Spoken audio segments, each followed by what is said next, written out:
Welcome to the Giorgio Says podcast. Spilling the tea with Giorgio Takanokis. If you love to keep up to date with all the latest pop culture news and celebrity gossip, then this is the podcast for you. Now, please welcome your host, Giorgio Takanokis. What's up, you guys? It's Giorgio, and we're back for another episode of Giorgio Says the podcast. Before we get into today's episode, I do want to say thank you to all my new Patreons that subscribe to my Patreon. I drop new exclusive content on Fridays. So if you haven't checked it out, it's only 2 weeks old, so you're not missing out too much. But if you haven't checked it out, you should definitely go check it out. There's some juicy things on there, although it's still really early, so we're just getting started there. For today's episode, I want to kind of dive into, it's not going to be a specific episode, guys, so I just want to kind of talk about what's at the forefront of my brain and what's happening in Housewives currently. So I have not really talked all too much about Miami. I didn't really cover it too much on TikTok, and I think partially it was just because it had just come back. People weren't really sure. A lot of people didn't even really watch it the first time around, so they weren't really sure what the point of the reboot was. And it kind of got thrown into a box like it was a new franchise, even though most of us who watched it initially fell in love with the franchise, fell in love with the ladies. We're very excited to have most of the OGs back. I even got to talk to Marisol on my podcast, and it's a really good franchise. So I'm seeing a lot of things being posted by the ladies where we're getting close to season 5, and we should get a trailer in the next month or two, which is exciting. But I actually, specifically about Miami, what I want to talk about is obviously Lisa and Lenny's divorce has really, I'm pretty sure this is going to be a really big storyline for the upcoming season, just because it is so in the press, and it's pretty much, it seemed like things started to kind of kick off right around when they were filming.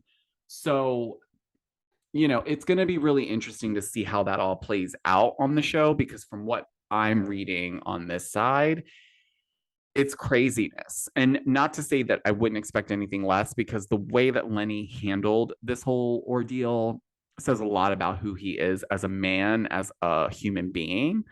And, quite frankly, the whole season 4, I'm not the only one that feels this way. It was cringe to watch the way that Lenny interacted with Lisa. I almost felt like he didn't respect her in some way, and it was clear. And I know that editing plays a role in that, but here's the thing.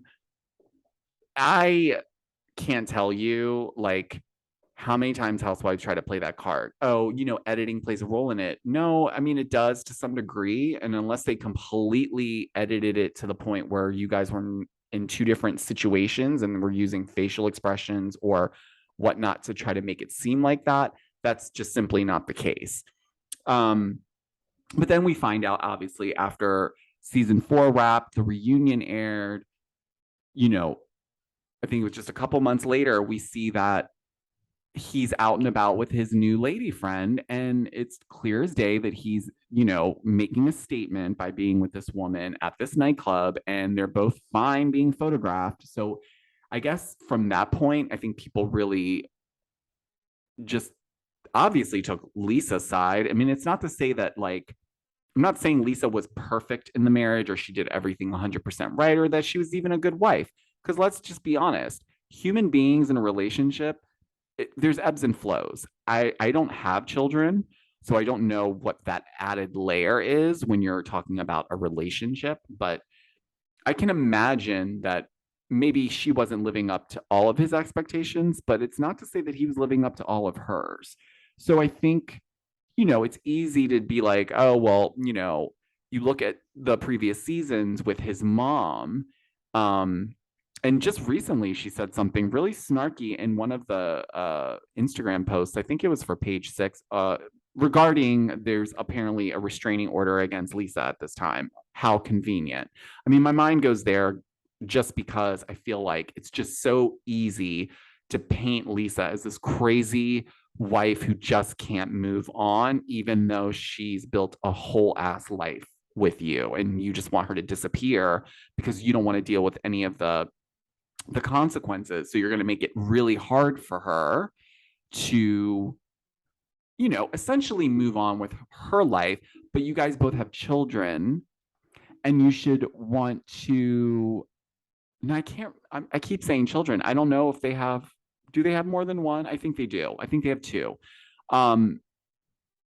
But even still, they have kids. They're going to be in each other's lives no matter what. We've seen this type of behavior, though, with Camille and Kelsey. Season 1, Beverly Hills. He completely iced her out, gave her something to do, and while she was distracted, he was off playing with his new, who's now his wife, but essentially left Camille high and dry and made her look like a fool. And I'm sorry, but that is not a good look. And I'm at that age as well. Like, you should know better. You should know how to, you can say, I don't want to be in this marriage anymore without disrespecting the current contract you have in place, which is you are legally married to this woman, but now you're stepping out visibly with another woman who this woman was friends with both of you. So that makes the whole thing even worse, which might explain the restraining order. I'm not defending anybody who might go out and do some crazy shit to their ex, but hey, I get it, you know? But nonetheless, I'm really hopeful that in this next upcoming season, this is almost a transformation for Lisa. Like, I hope that she gets through this, and then by the time they have to film that reunion, she's kind of ready to move on to the next, not the next man, but I feel like Lisa should really have her own life at this point, at least for a little bit, gain some of her own footing and independence, because ultimately, it's clear that obviously they had a prenup, but I would think that because he's technically stepped out on the marriage, there's got to be some wiggle room and there's got to be ways to fight that, because I definitely don't necessarily agree with every situation when something like a divorce happens where the wife just automatically takes it all. But I do believe in fair, equitable separation of assets and finances. And if she is supposed to get money, or she, you know, she wants it at this point because she feels like maybe you strung her along and she stressed herself out to try to make you happy and you still didn't come up happy and you're still stepping out. And, you know, Lisa mentioned in season 4 that he had an emotional affair. Now, do I believe it was just an emotional affair? No, I also don't believe anyone on that couch thought it was just an emotional affair, because that's bullshit. It's bullshit. I don't care. You guys can come after me if you've been in a situation where that's been proven, where it was just emotional and there was nothing physical. I'm not saying it doesn't happen. I'm just saying to the length that those two seem to be in an emotional relationship, for them to not have ever been physical just doesn't make sense. And I'm basing that off of his behavior now, because it's clear he's really done and he doesn't care. So it's almost like he did this publicly to send the message to Lisa, like, there is no turning back. Like, I don't want to be in this marriage anymore. I just feel saddened by it because I feel like it's such a slap in her face. And it's, you know, also he doesn't realize right now, but his kids are going to grow up and they're going to see that. They're going to see how you treated their mother, and you're going to have to answer to that. So I don't want to harp on the Lisa Lenny thing, but all I want to say is that I hope that she gets everything that she deserves out of this. I hope that she is taken care of and that she can just live life comfortably and be happy, because he will get his karma. I don't foresee this relationship with this girl lasting. And if it does, we know why it's lasting on her end. But, you know, it seems like with Lenny, he is trading in the cars. You know, it's like Lisa wasn't doing it for him anymore. He needs something new, spicy and exotic and exciting in his life. So he went after, you know, someone a little bit more, you know, on that track for him and his needs. I never felt like him, you know, him and Lisa had that connection, and just never felt, even in the beginning of the franchise when they were first introduced to us, I didn't feel a connection. And I almost was like, why are you with him? Outside of why most people would think she's with him. But no, honestly, what about him is so, it doesn't even seem like they have any type of interaction that is, it's almost like it was just a business. Like they had two separate lives, they were in two separate worlds, and they met when they needed to, and they pretended when they needed to, and then they went back to living separate lives. So I say that to say, I hope that this season paints Lisa in a way that shows her as a strong mother. And I'm sure the ladies are there for her. I mean, I've heard reports that a lot of the ladies came to her side, obviously, because the whole situation is also, like I said earlier, being dragged out in the press. So she hasn't even really spoken out about it. And I think she's waiting, because I think when the show airs, we're obviously going to see that unfold. So now I'm assuming once we get a trailer and they have to start doing press junkets and do all that stuff, then we will get into those questions. But it seems like right now she's being told to not speak too much, probably because of the divorce. And it's probably best that she doesn't. And I know that can be hard, specifically when your whole life and marriage is going down the drain and the whole public has detail on it and has an opinion on it, myself included, and she, the person who's actually involved in it, isn't speaking out or can't speak out at this time. I get it. I'm just empathetic, because I can imagine that that's got to cause another layer of anxiety, because people are saying whatever they want. And you know, I also think it's just not a good look to do that when you have young children and you're public facing people. You don't do stuff like that and not think about how it will impact your kids. I mean, just imagine, right? You grow up and then you realize your parents were on TV at some point, and you go back and you start watching stuff, or you Google them and you read these things or you see these things, and you're just like, what's this about? That's damaging to a child. And I do apologize because my dog is barking in the background. But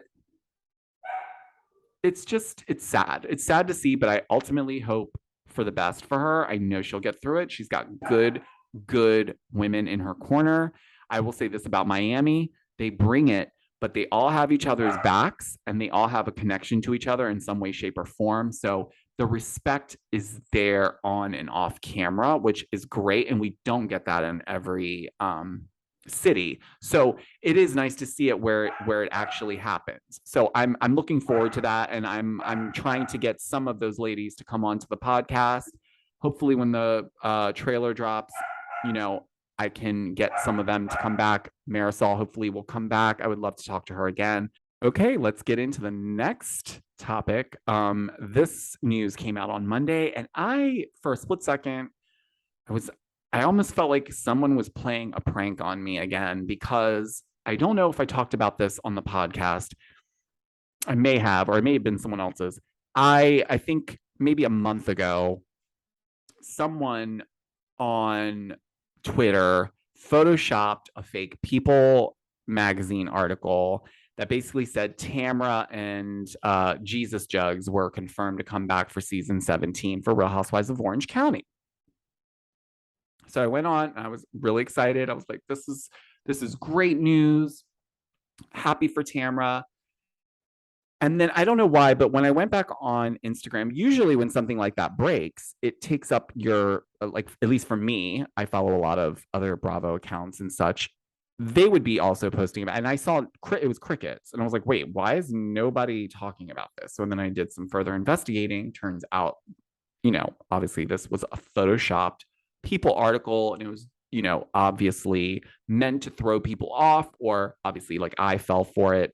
I talked about it. I retracted it as quickly. I think it was within 30 minutes of posting it. I went back and took it down and retracted it to say this was a Photoshopped situation.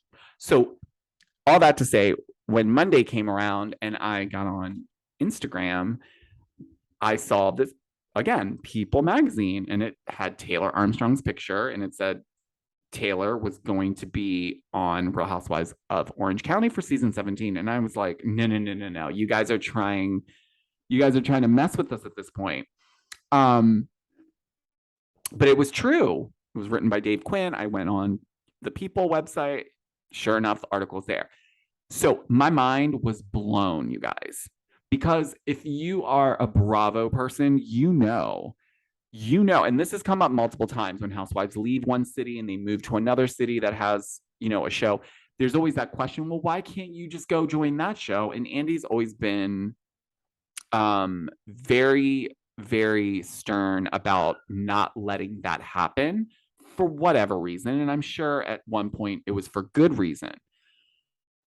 So now that Taylor is, joining Real Housewives of Orange County, which does make sense because Taylor has been living in Orange County for the last 7 years with her husband and her daughter. So it's not like she just moved there and then is just going to be on the show. She's lived there. So she knows her lay of the land. She can say that she's from the OC. But I think it ultimately comes down to this ultimate girls trip formatting and seeing that we're bringing in housewives from different franchises and putting them together and how that works and how great it has been for us as viewers to watch these formats and see the evolution of housewives because, in my opinion, I think we don't need any more new cities per se. I mean, I think there's some interesting cities that we haven't gotten a show from that I think we should. But some of the cities that get thrown out, I'm just kind of like, why? I mean, we don't need to make every city and every part of the country a thing. I think that's where it starts to get oversaturated. And I think that's where it starts to look like, I don't know. You got to think about storylines and you got to think about when you start a new franchise, those women 9 times out of 10 at this point, if they're joining any Real Housewives show, or even if it's a show being called something else, they're privy. They get it. They see 5, 6 women filming. They can put 2 and 2 together. These women, for the most part, are doing their due diligence and watching or have watched Real Housewives. So they do understand what they're getting themselves into. And sometimes that leaves for like, it's not as authentic, or sometimes the confrontation or the issue, if you will, is a little bit too produced, or it's dragged out too much, where you're like, this could have been pre-produced. And I'm not saying that on the basis of the producer. I'm saying a lot of times these housewives will pre-produce their own moments and come together, whether it's just 2 people or 3 people, and they'll have conversations on the side and say, okay, I'm going to come for you. You're going to come for me. These are the things that are going to keep us safe, and we'll be able to control the narrative better. We see a lot of this with Beverly Hills. So, it's not to say that these newer franchises wouldn't also do that, but it also happens on current franchises when you see a new housewife come in. A good example of this is Noella.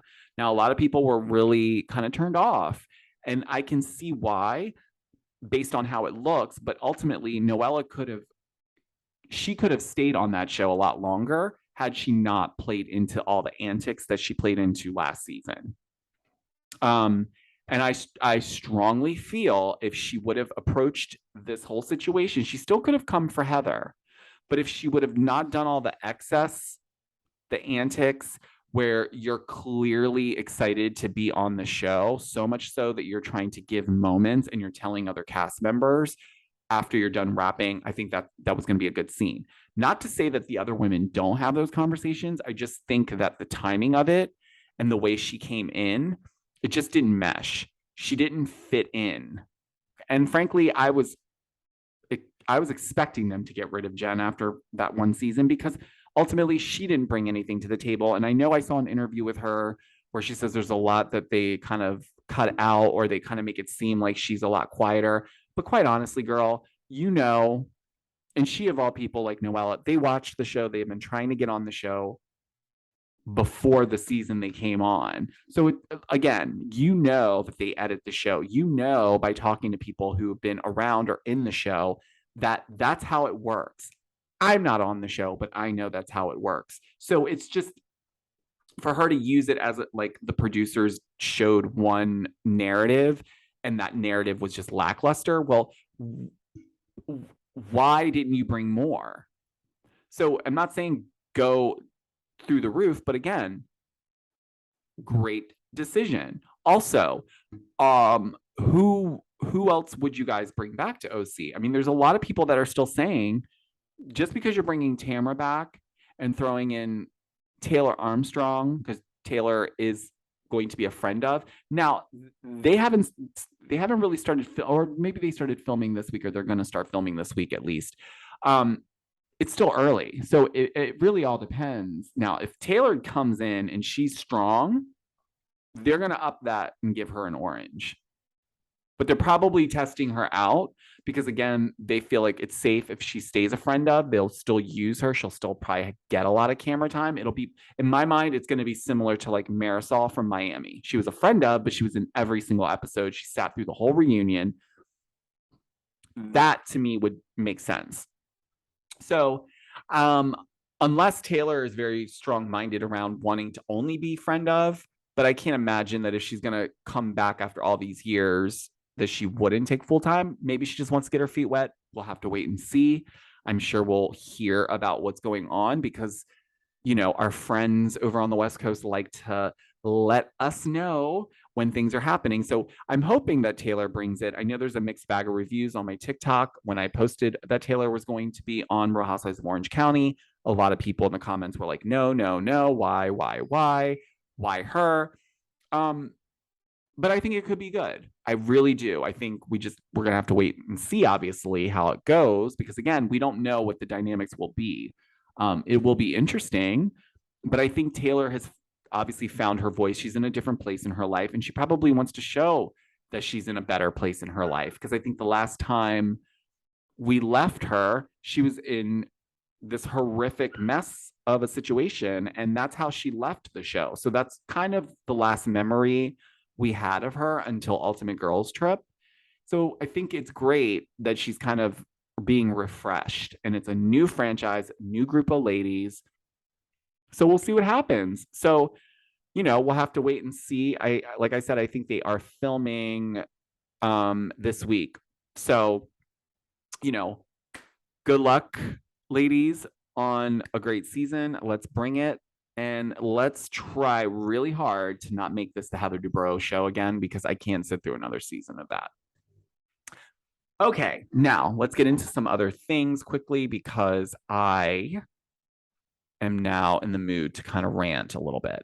So I was just watching, I think it was Access Hollywood, when Kathy was having her, well, this is why we love Kathy.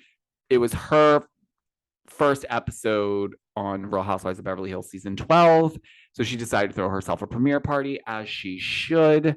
But Kim was in attendance, as well as some other ladies. But Kim was being asked a lot of questions, and she gave, her feedback on it. Now, Kim says she doesn't watch TV, and she doesn't watch the show. She never really watched the show, even when she was on it. I think it gives her anxiety, which I don't blame her, because a lot of the time when she was on the show, it was kind of not looking good for her most of the time. So I get that. But now she's got her other sister on there, and she's gotten wind that there's this issue that they come to at the end of it between her and Kyle. But she kind of alludes at some point in this interview that the feud between Kathy and Kyle on this season could be fake, which was interesting because, if you think about it, right? Think about who Kathy Hilton is and think about this is not her first time at the rodeo. Kathy, and I just did a deep dive on the Hiltons and the Kardashians based on this OG blueprint that Paris initially, I don't want to say she came up with it because I don't think that's what it was, but I think it's something that kind of turned into a blueprint without trying to make a blueprint, if that makes sense. And I talk about how, Kim studied very well. It was like Paris was the teacher and Kim was the student. And, so eventually that blueprint got implemented by the Kardashians. And then we have the Kardashians as we know them now. And in the last couple of years, we've seen Paris reemerge and Kathy also reemerge. And it's as if they're trying to rebrand the Hilton name. And we're seeing that more and more because just recently I started seeing Hilton is doing advertising for their hotels. And obviously Paris is doing the commercials for them. So it's clear that the relationship is there and that they leverage that, but that they're clearly trying to rebrand and become, I think, a little bit more mainstream because they have kind of taken a back seat and, in my opinion, let the Kardashians kind of take center fold for a long time. But I think now we're seeing this whole turnaround where we're going to start hearing the name Hilton a lot more than we did a few years back. I say that to say, I don't believe that, and I'm not saying it's impossible, but I do believe that because Kyle is kind of like this ghost executive producer, right? I talk about this till I'm blue in the face. She's the reason why we have Real Housewives of Beverly Hills in the first place. So of course she plays producer where she can because she ultimately knows that the show needs to go on, and the only way to do that is to do what needs to be done, bring it.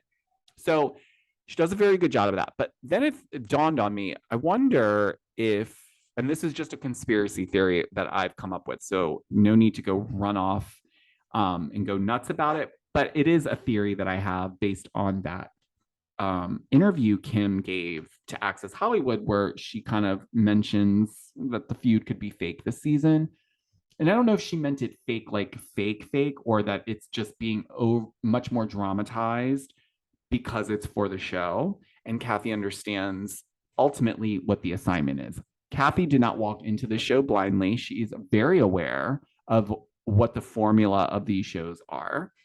She was visibly upset when the whole situation with Kyle outing Kim's alcoholism in season 1 and then continued to have this back and forth feud with Kim on camera, to the point where they eventually just stopped talking, not because of that so much, but it was a number of things. The agency started, there's just a lot of things that rubbed Kathy and Rick the wrong way. So they ultimately stopped talking. And then obviously the show American Woman, I think, was the nail in the coffin for Kathy. I think she was like, okay, now you're taking this way too far and you're trying to exploit our whole family. And I don't like that.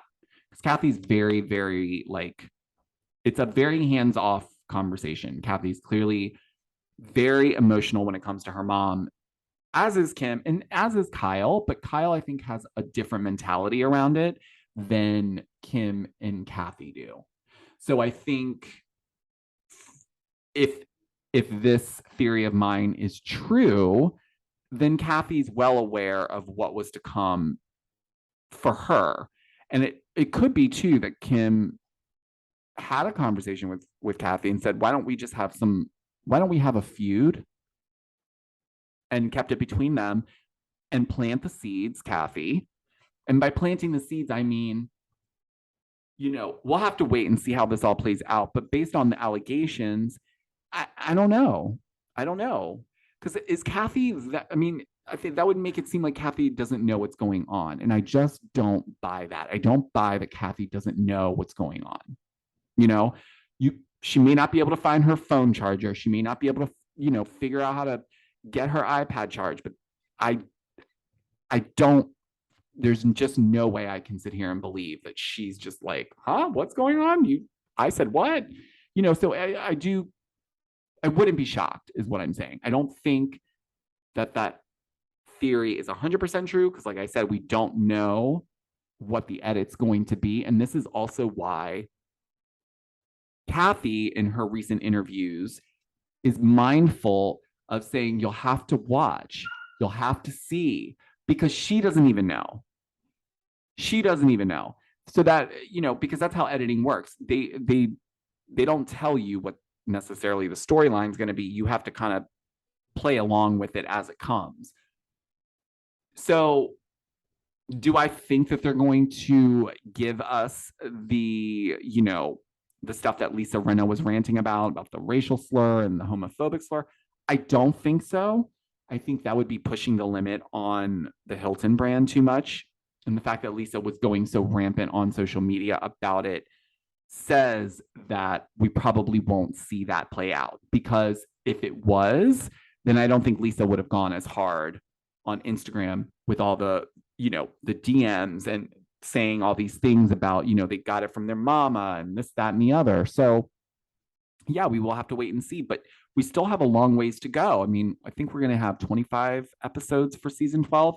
So we have at least 10 more, because I'm taking 3 episodes out for the reunion, because I think that's inclusive of the reunion. I don't think it's 25 episodes plus 3 episodes for a reunion.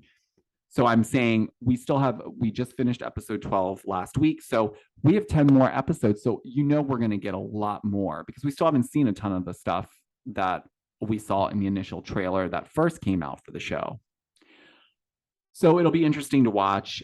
I know that a lot of you believe that Kathy would and did say those things, but here is the thing. I would need some hardcore evidence to then say that that was a fact, because there was no cameras at this Aspen club. They were not filming that night. So this is not one of those nights that they were filming and then they stopped and went out and then the cameras picked up later because something happened. This was completely on an off night.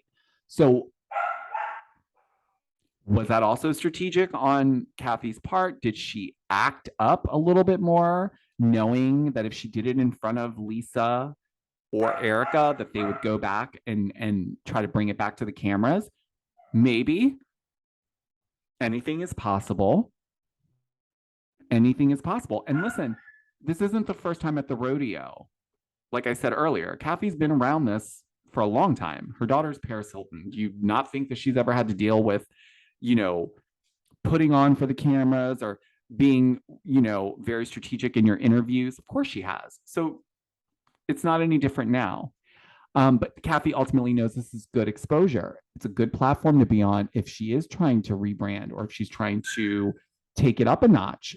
This is where it should be. Do I ever think she'll be full-time? No, I don't.